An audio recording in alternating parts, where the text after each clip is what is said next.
Alhamdulillahirabbil alamin wassalatu wassalamu ala asyrafil anbiya'i wal mursalin wa ala alihi wa sahbihi ajma'in. Subhanaka la ilma lana illa ma 'allamtana innaka antal alimul hakim. Rabbi shrah li sadri wa yassir li amri wa hlul 'uqdatam min lisani yafqahu qawli. Amma ba'd.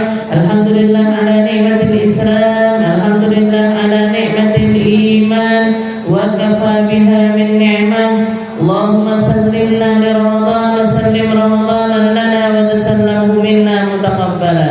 Allahumma sallimna li Ramadan, sallim Ramadan lana wa tasallamhu minna mutaqabbala.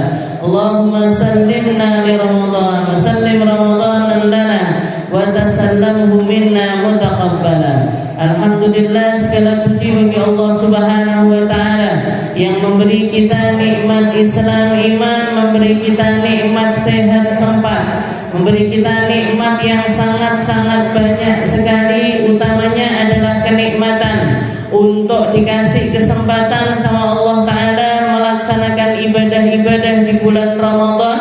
Disampaikan umur kita untuk ketemu Ramadan tahun ini, dikasih kesempatan kita untuk tarawih tahun ini, dikasih kita kesempatan untuk menambahkan dan juga memperbanyak amal-amal kebaikan di bulan paling mulia dari keseluruhan bulan-bulannya Allah Ta'ala, yaitu bulan Ramadan Al-Mukarram yang sangat-sangat dimuliakan oleh Allah. Semoga Allah Ta'ala menerima apa yang telah kita lakukan dari setengah sebelumnya Ramadan kita, dan semoga Allah Ta'ala memberikan yang terbaik untuk kita untuk setengah yang terakhirnya. Mungkin-mungkin sama Allah Ta'ala kita dikasih ketetapan iman, Islam, istiqamah untuk bisa menyelesaikan Ramadan ini dengan sebaik-baiknya amalan. Kita ambil porsi dari salat, kita ambil porsi dari i'tikaf, kita ambil porsi dari membaca Al-Quran ataupun juga mentadabburi Al-Quran, kita ambil porsi dari sedekah serta memberi makan orang-orang yang berpuasa, agar Ramadan kita menjadi Ramadan yang seperti dikatakan oleh Nabi Muhammad SAW, qad ja'akum syahrun azim, syahrun mubarak. Telah datang kepada kalian bulan yang sangat agung, yaitu bulan yang penuh dengan keberkahan. Para ulama sepakat apa yang dimaksud dengan keberkahan? Ziyadatul khair. Banyaknya kebaikan yang bisa kita lakukan itu pertanda dari berkahnya apa yang kita usahakan. Jadi kalau kita mengatakan bulan Ramadan ini adalah bulan yang berkah, kita lihat, kita kembalikan kepada diri kita, yang nambah dari kebaikan saya apa? Yang naik dari kebaikan saya apa? Yang ditambahi sama Allah Ta'ala dari amalan-amalan Ramadan ini apa? Ngaji saya nambah apa enggak? Al-Quran saya nambah apa enggak? Sedekah saya nambah apa enggak? Rasa malu saya nambah apa enggak? Cara saya di dalam muamalah kepada orang lain tambah baik apa enggak? Kalau ada penambahan kebaikan, itu pertanda kalau keberkahan dari bulan ini kita dapatkan. Tapi kalau misalkan enggak, koyo kok padha wae Ramadan sampai ndak Ramadan.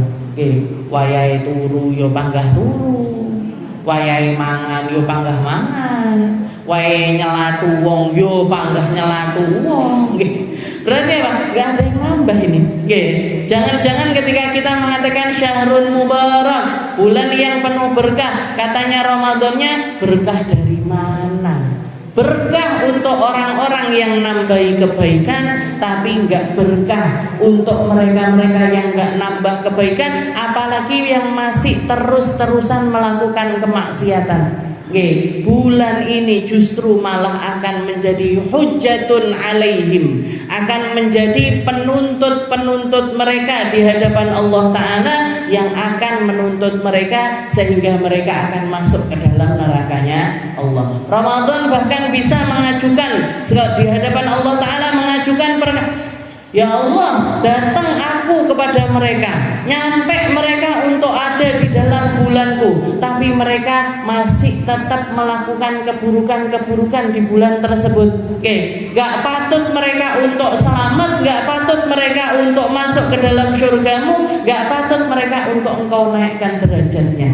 Oke, maka Ramadan dikasih porsi sama Allah Ta'ala untuk berbicara, imma hujjatun lahum au hujjatun alaihim. Jadi Ramadan ini bisa menjadi pemandu kita untuk menuju surganya Allah Ta'ala, menjadi saksi-saksi kita di hadapan Allah Ta'ala. Ya Allah, dia memuliakan saya, dia bangun malam di bulan saya, dia melakukan kebaikan ini, itu dan lain sebagainya. Naikkan derajat dia ya Allah. Tapi di satu sisi Ramadan ini juga bisa menjadi penuntut mereka untuk menjebloskan mereka masuk ke dalam nerakanya Allah. Na'udzubillah min dzalik. Kenapa? Karena bulannya mulia tapi mereka nggak bisa memuliakannya.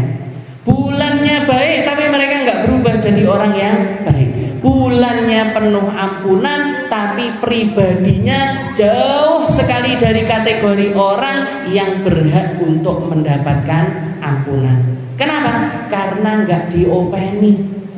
Yang durhaka tetap durhaka, yang ngomong kasar tetap ngomong kasar, yang masih minum khamar masih tetap minum khamar. Mereka orang-orang yang bahkan nggak dipandang sama Allah Ta'ala untuk mendapatkan kebaikan Ramadan sama sekali. Na'udzubillah min dzalik. Jadi kita ambil kebaikan apa yang bisa kita ambil dari bulan Ramadan, kita manfaatkan sebaik-baiknya dengan penuh harapan, dengan penuh perasaan, dengan penuh keimanan, sehingga keluar dari Ramadan kita menjadi pribadi-pribadi yang berbeda.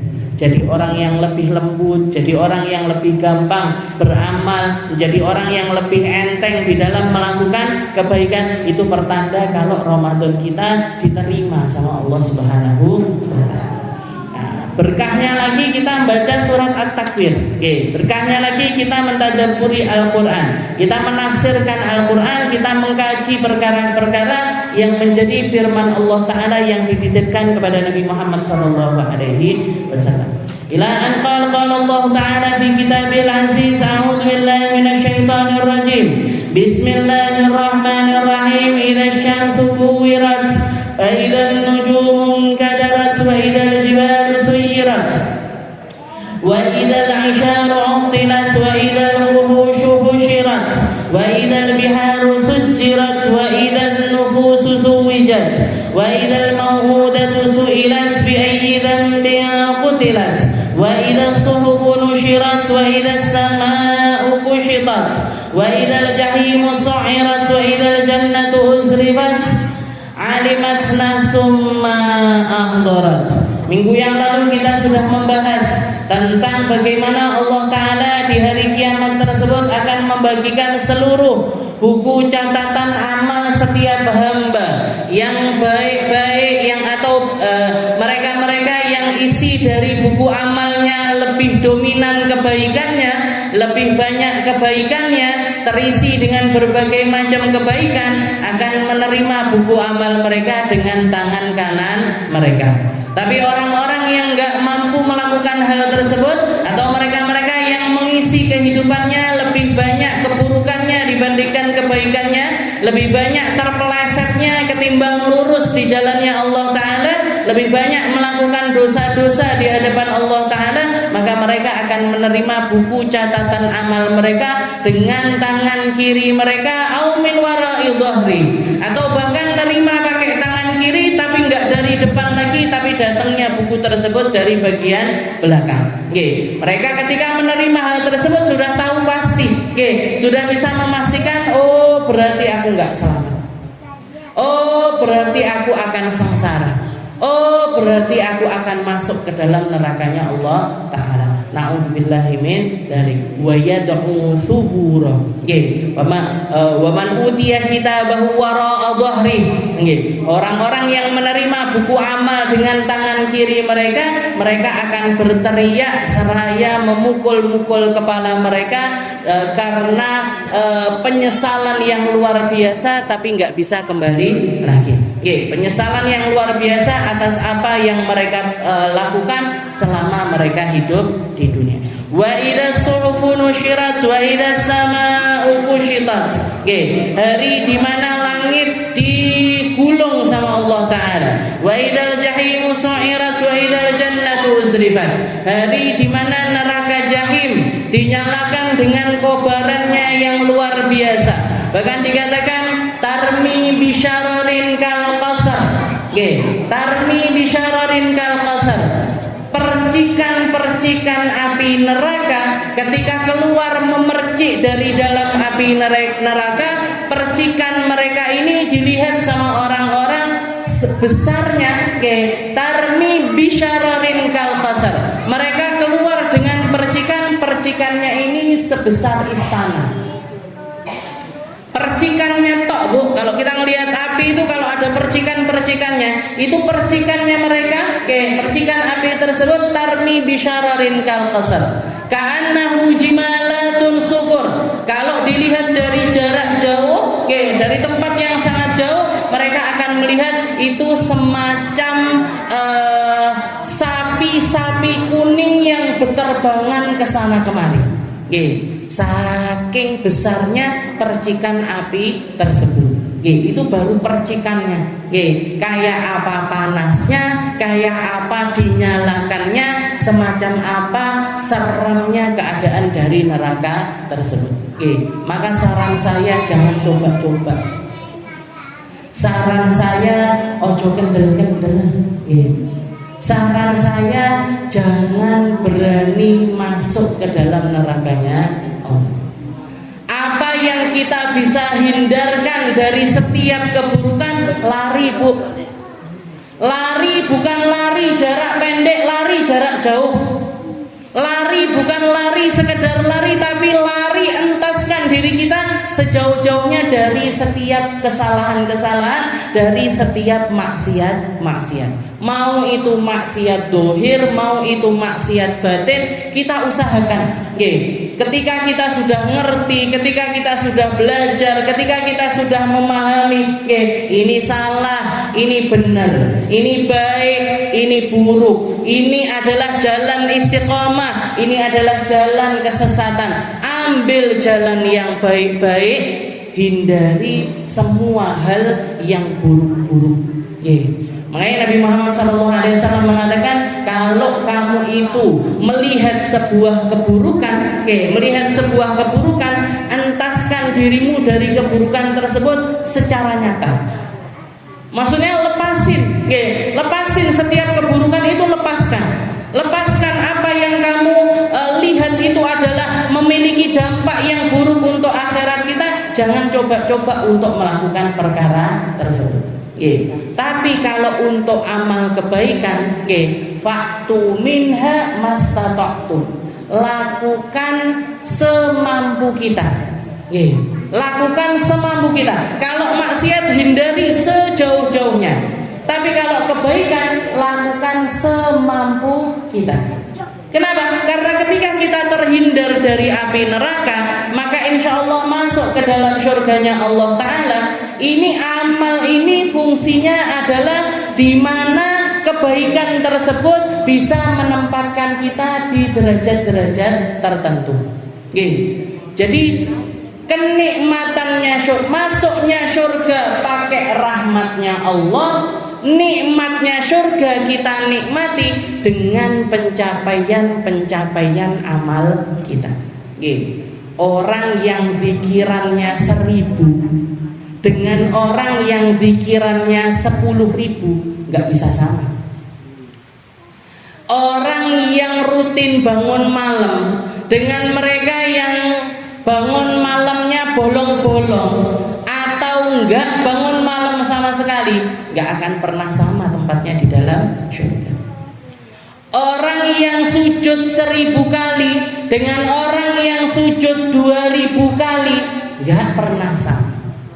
Orang yang zikir 1000 kali dengan orang yang zikir 1001 kali enggak akan pernah bisa sama. Jadi masuknya surganya Allah Ta'ala itu benar pakai rahmatnya Allah.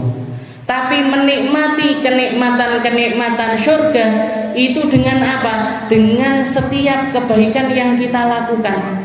Makanya ketika ada salah satu sahabatnya Nabi minta sama Rasulullah sallallahu alaihi wasallam, "Ya Rasul, inni as'aluka murafaqataka fil jannah." Ya Allah, wahai Nabi, wahai Rasul, doakan saya. Doain apa? Doakan saya agar bisa membersamai engkau nanti di dalam surganya Allah.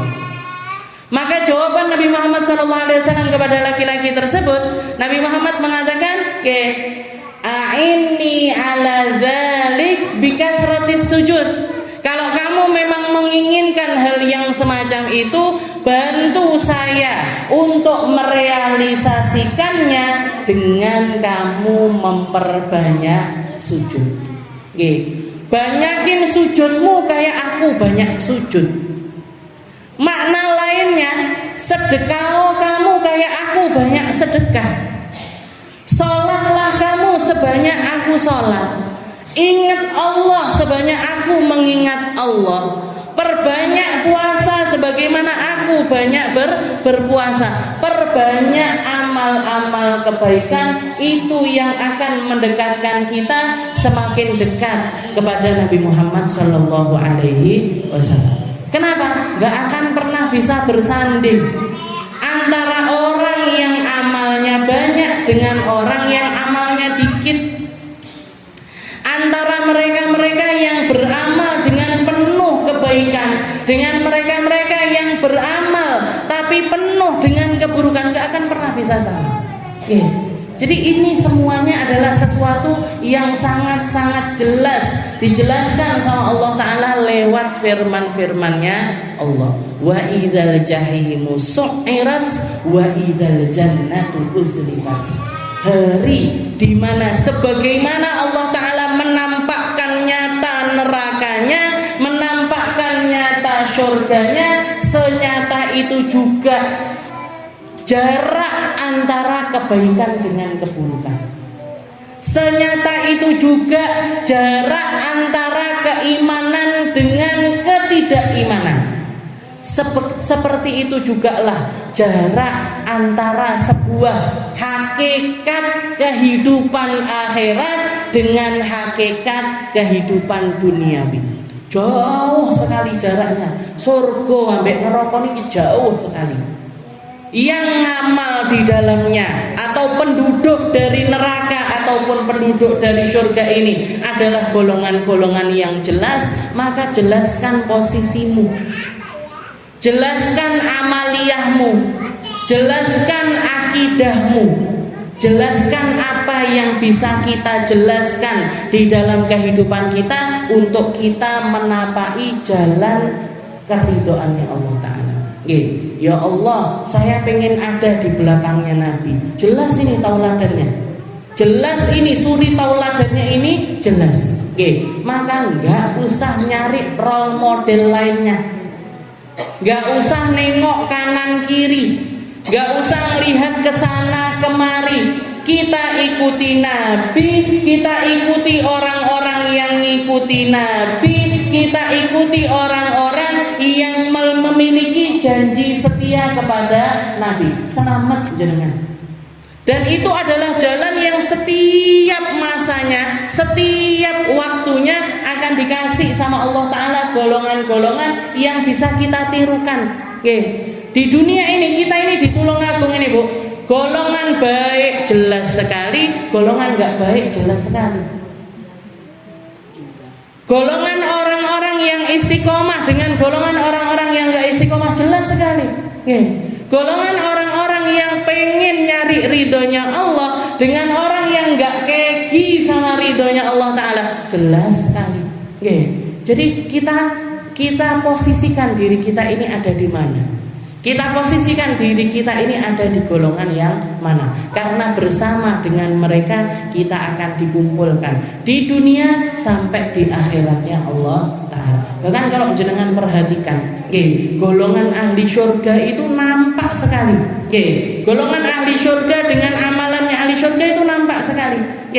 Katanya Allah Ta'ala di dalam Al-Quran, orang-orang kalau menikmati kenikmatan di dalam surga, mereka akan duduk-duduk saling berhadap-hadapan. Kayak kita kayak gini. Jadi nanti itu di dalam salah satu kenikmatan yang diceritakan sama Allah Ta'ala di dalam surga. Di dalam surga itu ada pasar-pasar. Tapi di pasar itu kita nggak perlu belanja-belanja. Di pasar itu duit nggak berlaku lagi. Wong milik apa-apa wis keturutan. Ngapain kita pakai duit? Maka apa fungsi pasar-pasar tersebut? Fungsi pasar-pasar tersebut orang-orang mukmin, orang-orang beriman itu sering kumpul-kumpul di dalam pasar tersebut. Nyapa?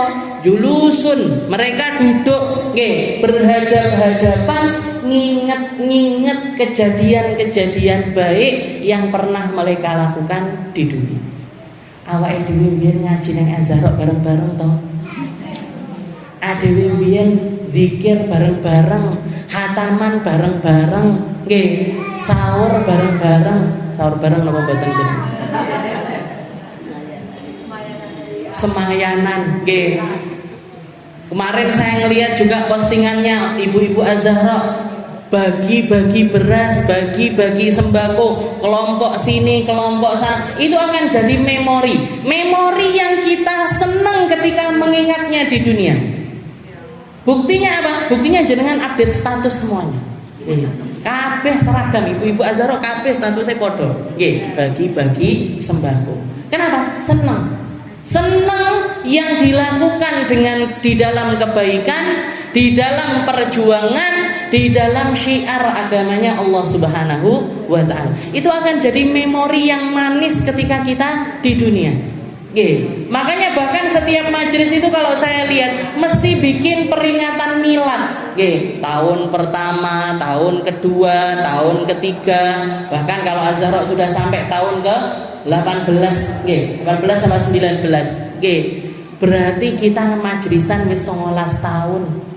Berarti kita duduk ngaji ini sudah 19 tahun. Kalau saya nginget diri saya 19 tahun yang lalu, Bu, saya SMP kula. Saya masih SMP jenengan wis majlisan, Saya masih SMP jenengan sudah berbondong-bondong bikin kelompok-kelompok kebaikan. Mugi-mugi diterima sama Allah Ta'ala. Mugi-mugi menjadi perkara yang bisa kita pegangi sampai akhir hayat kita. Mugi-mugi jadi amal jariahnya jenengan semuanya yang akan bisa diwariskan kepada generasi selanjutnya kita dan menjadi amalan yang berkelanjutan sampai akhir zaman nanti. Masih yo wong wis ra enek kabeh kok 100 tahun kas. Muga-muga Az-Zahra-nya masih tetap ada. Siapa yang meneruskan? Ya anak-anaknya ala dhewe. Cucu-cucu jenengan semuanya. Orang-orang selanjutnya. Makanya ketika punya anak, ketika punya cucu, ketika punya dikasih sama Allah Ta'ala keturunan, jenengan minta.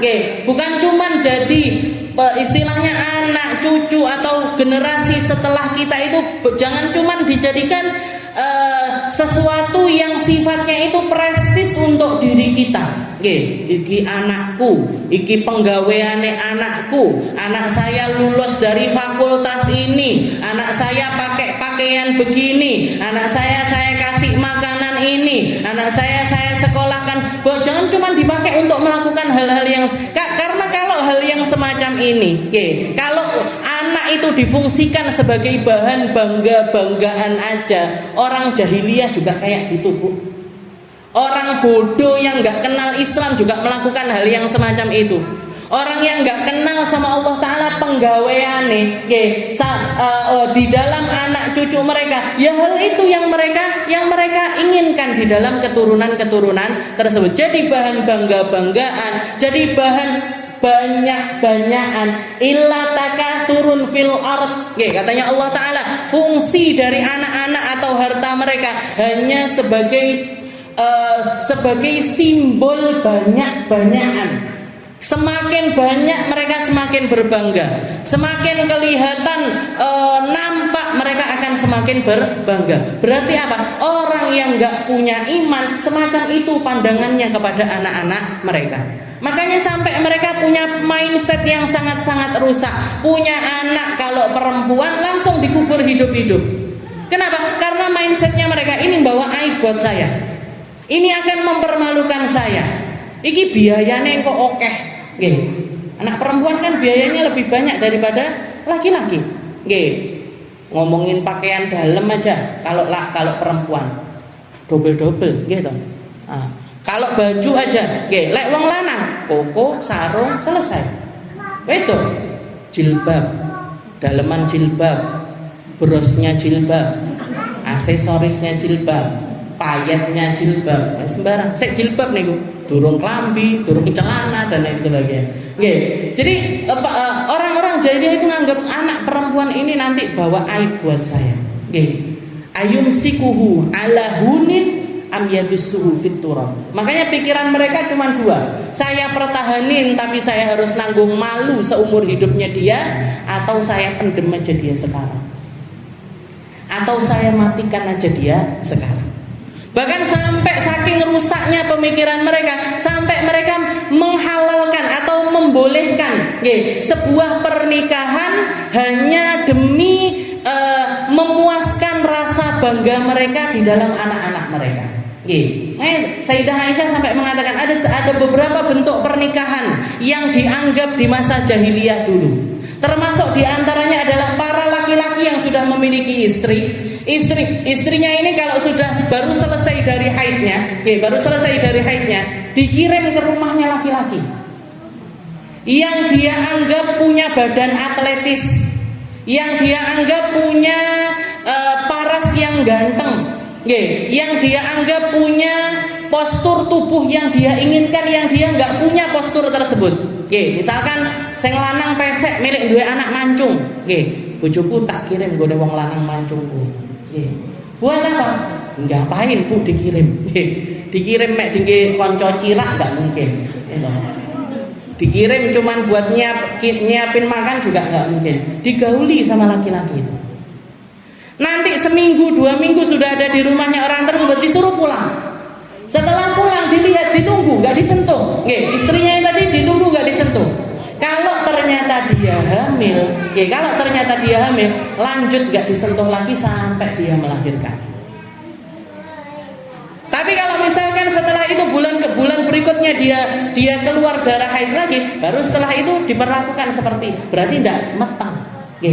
Tapi kalau hamil, padahal dia tahu yang ngirim suaminya, yang bawa ke rumah laki-laki tersebut suaminya, begitu hamil anak ini nanti dinasabkan kepada dirinya. Lahir tidak koyok lahir kayak laki-laki itu, tapi dia anggap ini sebagai anaknya. Kenapa? Karena dia punya obsesi di dalam anak-anak tersebut. Aku milih anakku putih kayak wong kuwi. Saya pengen anak saya pinter perang kayak orang itu.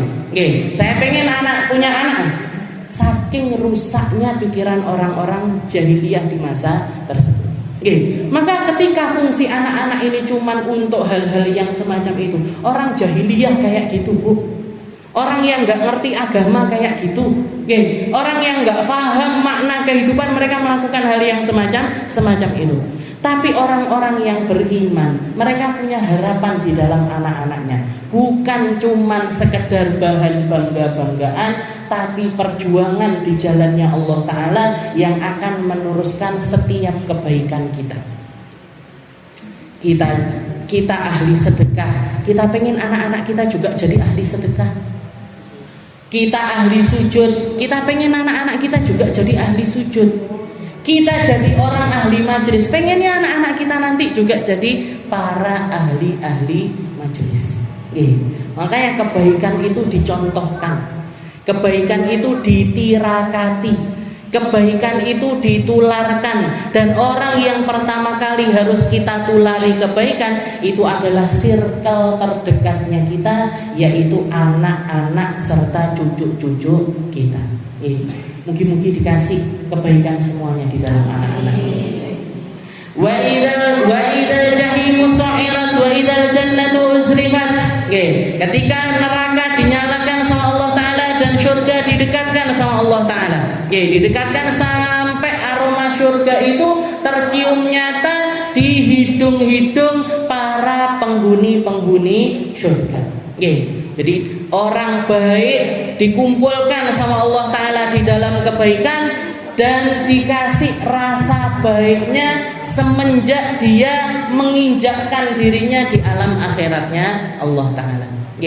Makanya Sayyidina Ali bin Abi Thalib mengatakan, Sayyidina Ali mengatakan, an-nasu niyam. Manusia itu seumur hidup rata-rata tidur. Wa idza matu intabahu. Begitu mati baru melek. Kenapa kok begitu mati baru melek?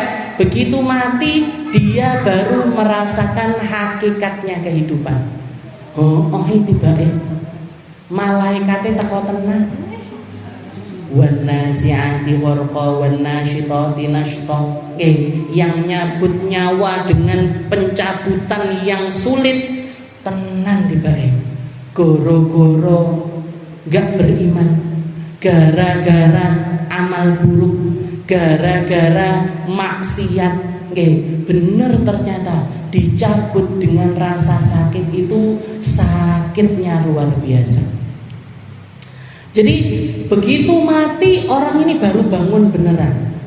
Karena setiap hal yang dia lakukan langsung memiliki dampak di dalam kehidupan akhiratnya.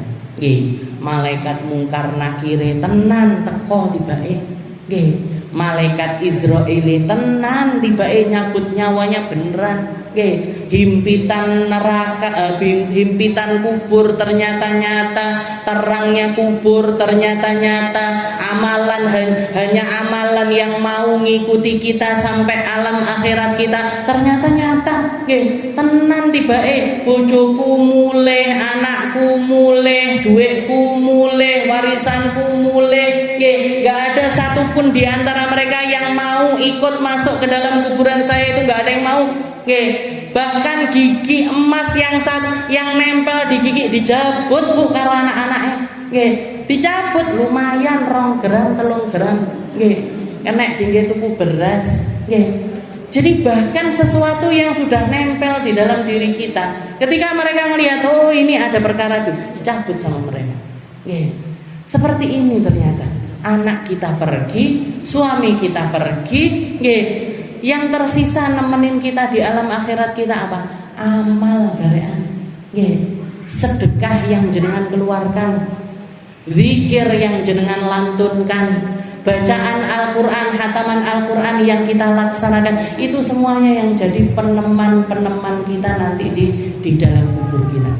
Yang setia nyanding awake dhewe, yang setia berada di dalam kuburan bersama-sama dengan kita. Maka selama kita masih dikasih umur sama Allah Ta'ala, kita pakai untuk beramal. Timbangannya ngejibne yang gak pasti, kita lakukan sesuatu yang pasti. Ketimbang kita menaruh harapan kepada segala sesuatu yang tidak pasti, kita lakukan apa yang pasti-pasti untuk jadi teman di alam akhirat kita. Jadi wa idzal jannatu uzlifat. Di hari tersebut dikatakan alimat nafsum ma ahdarat. Setiap jiwa alimat ilmal yaqin. Alimat haqqal yaqin bidautin wa syuhudin. Setiap jiwa akan melihat nyata, akan merasakan dengan nyata, akan melihat dengan dua bola mata mereka masing-masing tentang apa yang pernah mereka lakukan selama hidupnya. Alimat nafsum ma ahdarat. Apa yang pernah mereka hadirkan di usia-usia mereka, di masa-masa mereka hidup, didatangkan sama Allah Ta'ala di alam akhirat nanti. Iki sholatku, iki posoku, iki zikirku, iki sedekahku, semuanya dinampakkan nyata sama Allah Ta'ala. Ini maksiatku, ini zinanya orang-orang yang berzina, ini minum khamrnya orang-orang yang minum khamr, ini narkobanya orang-orang yang pakai narkoba, didatangkan semuanya sama Allah Ta'ala. Alimat nafsum ma ahdarat. Bahkan bukan cuman amalannya yang datang, setiap rasa yang ada di dalam amal tersebut dihadirkan sama Allah Ta'ala. Ini sholatku yang khusyuk, ini sholatku yang gak khusyuk. Ini sholatku yang hadir, ini sholatku yang gak hadir. Ini sedekahku yang ikhlas, ini sedekahku yang gak ikhlas. Ini pandanganku sama orang lain yang baik, ini pandanganku yang buruk kepada. Semuanya didatangkan sama Allah Ta'ala. Alimatna summa akbarat. Semua yang pernah kita lakukan di umur-umur kita dihadirkan semuanya di sisi Allah Ta'ala. Makanya ketika diceritakan sama Nabi Muhammad, jadi di dalam kalau kita baca salah satu firman Allah Ta'ala yang paling sering kita baca atau menjadi amalannya orang-orang yang beramal, itu khawatim surat Al-Baqarah. 3 ayat terakhir dari surat Al-Baqarah.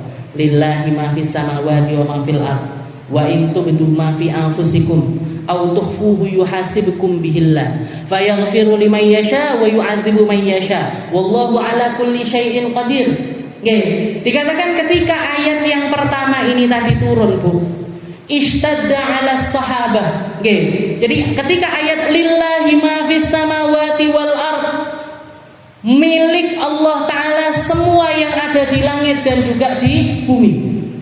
Pemilik sesungguhnya dari segala sesuatu adalah Allah Subhanahu wa Ta'ala. Kalau kita memiliki sesuatu, kepemilikan kita ini sementara, nantinya akan digantikan oleh orang lain, dan kita akan dimintai pertanggungjawaban atas apa yang kita miliki. Kenapa? Karena kita sebenarnya bukan pemilik asli dari perkara tersebut. Kita dikasih badan sama Allah Ta'ala. Badan ini bukan punya kita, tapi punyanya Allah. Makanya kita harus mempertanggungjawabkan setiap apa yang kita perbuat dengan badan kita. Makanya ada syariat gak boleh pakai tato, ada syariat gak boleh nindek telinga, gak boleh nindek telinga. Kenapa? Karena itu menyakiti. Di dalam syariat Islam boleh khusus untuk perempuan, tapi itu pun cukup 1. Gak boleh diratani kon dhuwur sampai ngisor. Tuk tuk tuk tuk tuk tuk. Tak tindek anakku piro 5. Kenapa? Saya nanti pengen makein gondel sing siji emas, sing siji perak, sing siji diamond, perunggu memang pakai, dipakein macam-macam. Saya pengen anak saya nanti pakai anting yang banyak. Enggak boleh, Bu. Yang 1 mubah, bahkan bukan sunnah. Yang 1 mubah, yang lain hukumnya haram. Di mazhabnya Imam Syafi'i cuman boleh nindek itu 1. Perempuan itu pun khusus perempuan. Kenapa? Untuk jadi pembeda antara laki-laki sama perempuan. Untuk jadi pembeda antara laki-laki sama perempuan. Jadi ada aturan-aturan. Kenapa? Karena ini memang badan bukan punyanya kita, punyanya Allah Ta'ala. Allah Ta'ala mah lillahi ma fis samawati wa ma fil ardh.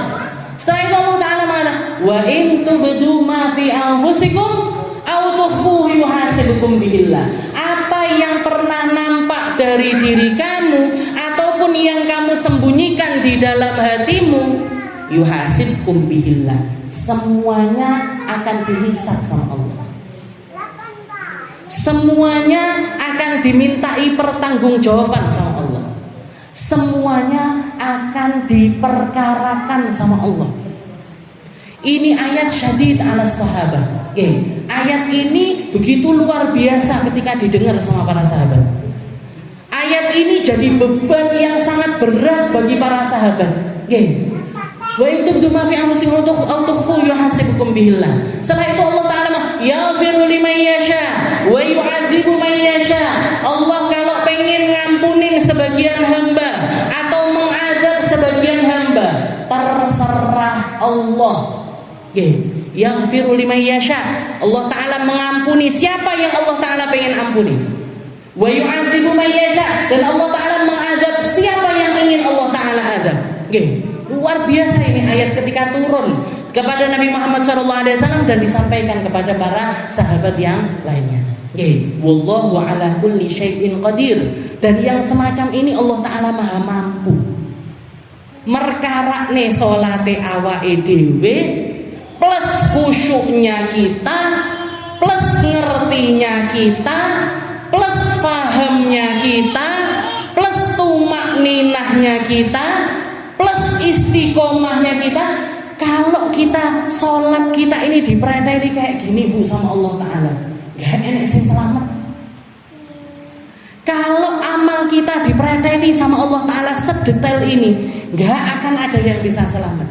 Makanya ketika ayat ini turun, para sahabat itu begitu kepikiran sampai dikatakan yang dengar di atas kuda langsung turun, yang dengar di atas unta langsung turun, yang dengar ketika mereka bekerja ditinggal kerjaannya, yang dengar ketika mereka melakukan sesuatu ditinggal, apa yang lagi mereka lakukan itu ditinggal. Langsung mereka berbondong-bondong mendatangi Nabi Muhammad SAW. Di antaranya yang paling awal datang Sayyidina Abu Bakar, Sayyidina Umar, Sayyidina Abdurrahman bin Auf, Sayyidina Mu'ad bin Jabal, dan sekelompok orang dari sahabat-sahabat Ansar. Jadi sekelompok orang ini langsung datang dengan pikiran yang luar biasa mendatangi Nabi Muhammad SAW. Begitu di hadapan Nabi, tidak kuat lagi kaki mereka tersungkur di hadapannya Nabi. Rokabu ala rukab. Mereka menghadap Nabi sampai mereka berdiri di atas lutut-lutut mereka. Setelah itu mereka mengatakan, "Ai Rasulullah," katanya para sahabat, "Ya Rasul, kullifna ala ma naqdir alaih." Ya Rasul, kita dikasih kewajiban tentang perkara-perkara yang kami mampu menanggungnya. Minas sholati wassiyami wassadaqati wal jihad. Sholat kita mampu, puasa kita mampu, sedekah kita mampu, jihad kita mampu. Mampu ya Rasul. Kalau amalan-amalan kayak gini kami diwajibkan atas hal tersebut untuk mempertanggungjawabkannya, kami mampu ya Rasul. Tapi turun kepadamu ayat, turun kepadamu firman Allah Ta'ala yang menjelaskan tentang sesuatu yang kami gak mampu, tentang sesuatu yang kami gak bisa kelola, tentang sesuatu yang kami gak bisa kontrol. Apa itu? Ma fi asrorina, apa yang terlintas di dalam hati-hati kita. Kita itu kalau ngelihat orang atau ngelihat sesuatu yang gak sesuai dengan hati kita, gak sesuai dengan kerentek hati kita, ngontrol omongan bisa, ngontrol pandangan bisa, tapi ngontrol lintasan hati sakit apa betul? Ngelihat ada orang pakai baju misalkan jilbabnya hijau, kelambine abang, celananya kuning, abang, hijau, kuning, itu di dalam hati langsung jenengan aja langsung pelangi, atau kalau nggak gitu, lampu lalu lintas. Untuk ngontrol nggak keluar itu masih bisa, ojo sing apik lambene, sing apik lambene. Kalau lagi puasa diajarinnya ini soim, poso, ojo nyelatu wong, Bisa kita, bisa kita ngelola untuk nggak keluar itu apa yang di dalam hati kita, kerentek hati kita nggak keluar itu masih bisa. Tapi ngontrol lintasan hati ini nggak bisa. Batin apa sing dibatin? Apa yang terlintas di dalam hati ini sulit sekali dikendalikan. Sholat arpe khusyuk mulai dari awal sampai akhir sulit, Bu. Mau ingat terus dari awal sampai akhir sulit kita. Makanya ketika ayat ini turun, wa in tubdu ma fi anfusikum aw tukhfuhu yuhasibkum billah. Apa yang nampak dari amalan kamu atau yang kamu sembunyikan di dalam hatimu, yuhasibkum bihillah. Semuanya akan dihisab sama Allah Ta'ala. Ngeluh para sahabatku. Sebagian di antara mereka sampai demam, sebagian di antara mereka sampai sakit, sebagian di antara mereka sampai nggak kuat jalan. Awake dhewe maca ayat iki fine aja. Lillahi ma fis samawati wa fil ardi, tubdu ma fi anfusikum wa tukhfu yuhasibukum billah, la yaghfiru liman yasha wa yu'adhibu man yasha. Kayak wong pede mesti diampuni. Kayak orang pede sekali pasti nggak kena azab. Kayak orang pede sekali mesti masuk surganya Allah Ta'ala. Padahal ayat ini syadidun 'alas sahabah, sangat luar biasa ketika turun kepada para sahabatnya Nabi. Maka Rasulullah SAW mengatakan kepada mereka, hakadha unzil. Piye? Saya bisa apa? Saya mampu apa? Ayat ini turun semacam itu. Ayat ini turun seperti itu. Apa kalian mau protes sama Allah Ta'ala? Apa kalian ingin mengatakan kepada Allah Ta'ala semacam perkataannya orang Bani Israel, semacam perkataannya orang Yahudi ataupun orang Nasrani ketika nabinya mengatakan sesuatu, ketika ayat itu turun, ketika firman Allah Ta'ala berkata, mereka sering kali mengatakan sami'na wa asaina. Kami dengar tapi kami enggak mau menjalankan. Kami dengar tapi kami bermaksiat dengan apa yang Allah Ta'ala katakan. Kami dengar tapi saya enggak peduli dengan apa yang Allah Ta'ala katakan. Semacam umatnya Nabi Allah Musa ketika diajak perang sama Nabi Musa. Ketika diajak perang melawan para musuh, mereka dengan lantangnya mereka mengatakan kepada Nabi Musa, "Ya Musa, idhab anta wa rabbuka faqatila fanahnu hahuna qa'idun." Wahai Musa, silahkan berangkat perang kamu bersama dengan Tuhanmu. Aku tak lingguh neng kene ae ndelok. Wa nahnu hahuna qa'idun. Kami tak duduk aja ngelihat. Kalau menang nanti kita ikut senang. Kalau kalah kita minimal enggak terluka, enggak ikut mati. Itu perkataannya orang-orang Yahudi kepada Nabi Allah Musa, yang sampai akhirnya diturunkan azab kepada mereka. Yatihuna fil ardi arba'ina sanah. Mereka cuma menjadi pengembara selama kurang lebih 40 tahun, gak punya tanah tujuan, gak punya tanah air, gak punya tempat untuk kembali.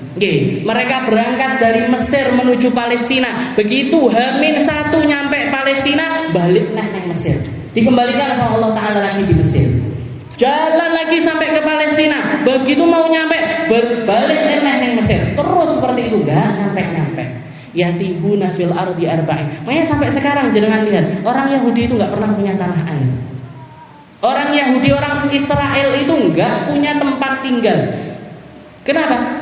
Karena salah satu adab Allah Ta'ala yang Allah Ta'ala berikan kepada mereka, mereka ini orang-orang yang mereka ngerti kebenaran tapi menolak kebenaran tersebut. Mereka mendengar kebenaran tapi nggak mau mengamalkan dengan kebenaran tersebut. Makanya Nabi Muhammad mengatakan, hakadha unzil. Ini ayat turunnya begini. Kalian mau protes sama Allah Ta'ala? Kalian mau mengatakan seperti apa yang dikatakan orang-orang Bani Israel?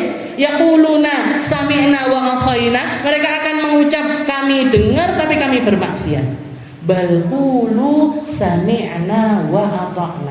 Cukup kalian ketika mendengar ayat ini, cukup katakan di hadapan Allah Ta'ala, kami mendengar dan kami taat.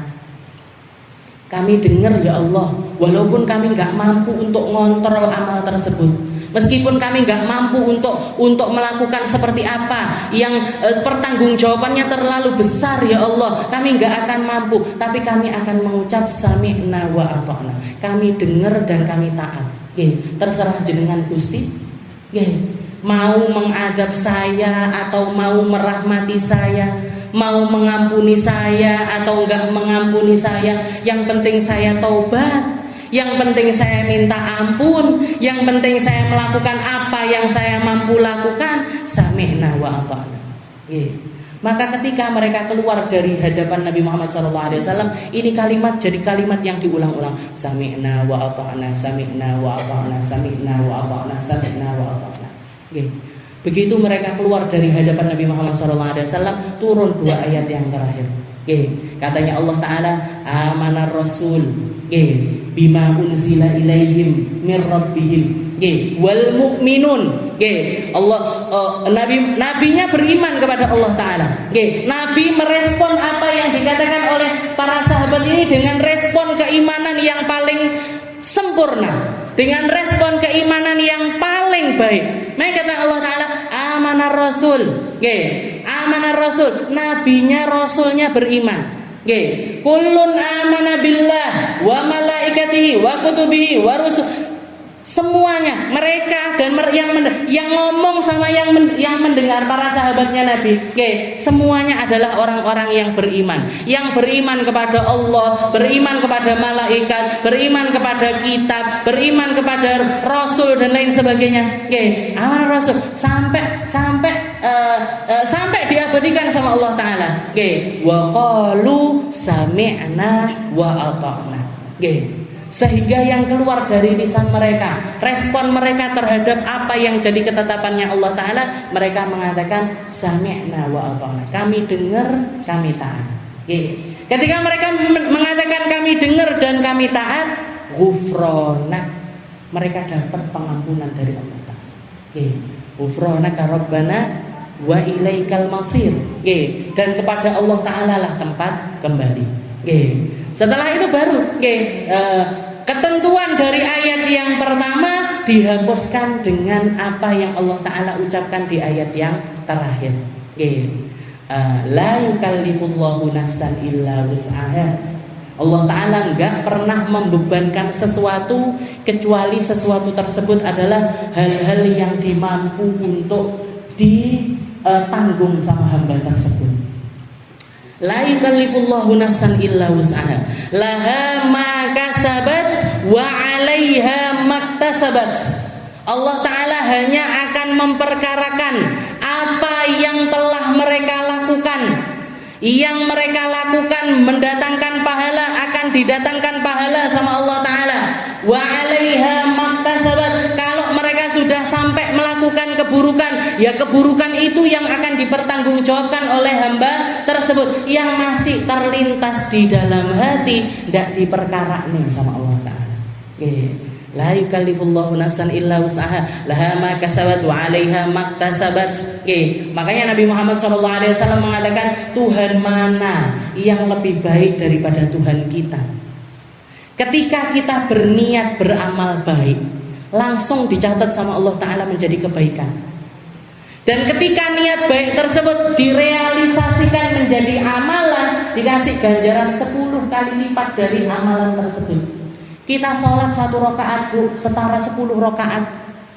Kita sujud sekali, minimal pahalanya 10 kali. Kita zikir sekali, minimal pahalanya 10 kali.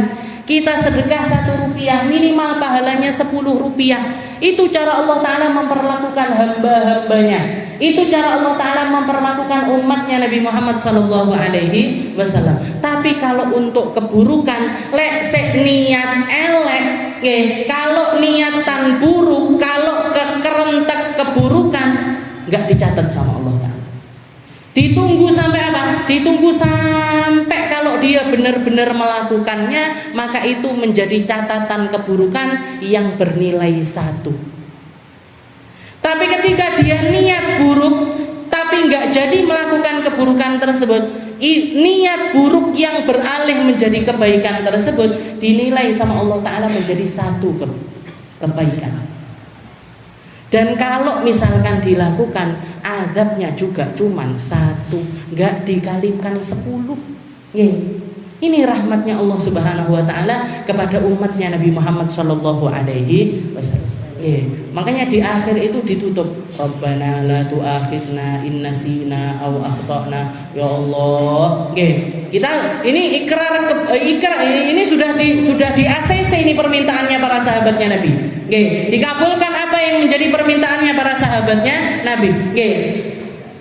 La yukallifullahu nafsan illa wus'aha, laha ma kasabat wa 'alaiha. Jadi para ulama sebagian mengatakan ayat yang pertama itu pengamalannya dihapuskan dengan ayat yang terakhir ini.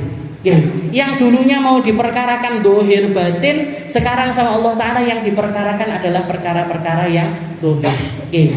Kalimat buruk ya yang sudah keluar, yang kerentek neng jero hati tidak akan diperkarakan.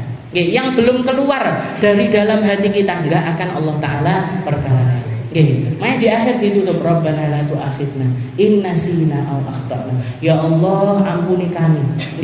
Ampuni kami. Ya Allah, jangan azab kami. La tu'akhidna, jangan azab kami. In nasina aw akhtana. Lek saya lagi, kalau saya ini lagi lupa atau saya ini lagi lalai, jangan diadab. in nasina wa akhtana, atau kami dalam keadaan terpeleset. Nggih. Rabbana wa la tahmil alaina isran kama hamaltu 'alal ladzina min qablina Rabbana la tuhammilna ma la taqata lana bih. Ya Allah, jangan jadikan kami ini umat yang lemah, kami ini umat yang enggak mampu. Jangan Engkau azab kami sebagaimana Engkau mengadab kaum-kaum sebelum kami. Kami enggak mampu ya Allah kalau harus dibinasakan dengan banjir semacam kaumnya Nabi Allah Nuh. Kami enggak mampu ya Allah kalau harus dibinasakan dengan pekikan suara malaikat yang menggoncang seluruh telinga sehingga semuanya akan mati. Kami enggak mampu. Azab-azab yang besar-besar semacam itu kita la tu'akhidna. Jangan wala tahmil alaina isran kama hamaltahu 'alal ladzina min qablina. Jangan perlakukan kami seperti Engkau memperlakukan kaum-kaum sebelum kami. Wa Rabbana wa la tuhammilna ma la taqata lana bih. Ya Allah, jangan Engkau bebankan kepada kami sesuatu yang di luar kendali kami. Nah, ini yang diminta. Nah, makanya dikatakan 3 ayat ini ayat yang sangat fenomenal sekali. Kalau doa sebisa mungkin ayat ini jangan ditinggal. Kalau kita kumpul kebaikan sebisa mungkin 3 ayat ini jangan ditinggalkan. Makanya kalau kita khataman Al-Quran ini diikut sertakan. Gitu. Jadi urutannya habis buat duha sampai ke belakang, baca Fatihah, habis itu Fawatih Al-Baqarah, awal-awal dari surat Al-Baqarah ditambahi dengan ayat kursi, ditambah dengan khawatim surat Al-Baqarah, ditambah dengan 3 ayat terakhir dari surat Al-Baqarah ini tadi. Kenapa? Karena isinya luar biasa sekali. Ketika turun ayat yang ketiga baru para sahabat itu bisa plong. Nah, ini sahabatnya Nabi Muhammad sallallahu alaihi wasallam. Jadi alimat senasuma ahdorat. Hari kiamat itu Allah Ta'ala mau menampakkan segalanya, sedetail-detailnya mampu Allah Ta'ala. Tapi perlakuan Allah Ta'ala kepada setiap hamba itu terserah Allah Ta'ala. Siapa yang ingin diampuni, diampuni. Siapa yang gak ingin diampuni, gak diampuni. Siapa yang ingin dipermalukan, dipermalukan. Siapa yang akan ditutupi aib-aibnya, ditutupi sama Allah Ta'ala.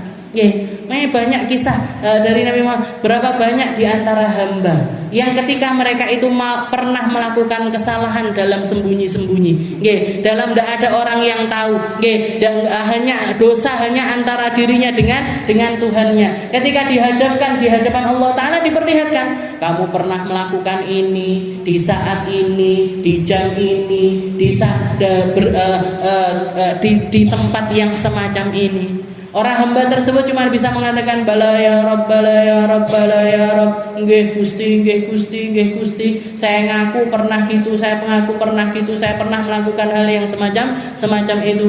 Nggih. Tapi Allah Ta'ala setelah itu mengatakan kamu sudah istighfar, kamu sudah minta ampun, kamu sudah taubat. Sebagaimana aku tutupi aib kamu di dunia, sekarang aku tutupi kamu aibnya di sisiku. Sebagaimana seumur hidup aib tersebut kamu kubur rapat-rapat, gak kamu kasih tahu kepada siapapun, hari ini juga akan aku tutup rapat-rapat keburukanmu sampai kamu mendapatkan rahmatku masuk ke dalam surga. Seperti itu rahmatnya Allah Ta'ala. Jadi siapa yang ingin diampuni sama Allah Ta'ala diampuni, siapa yang ingin dihinakan sama Allah Ta'ala dihinakan. Alimat nafsum ma ahdarat. Fala uqsimu bil khunnas al jawaril kunnas wal laili idza as'as was subhi idza tanaffas innahu laqawlu rasulin karim dzi quwwatin 'inda dzil 'arsy makin muta'in thamma amin wallahu a'lam bissawab. Insyaallah kita lanjutkan habis lebaran.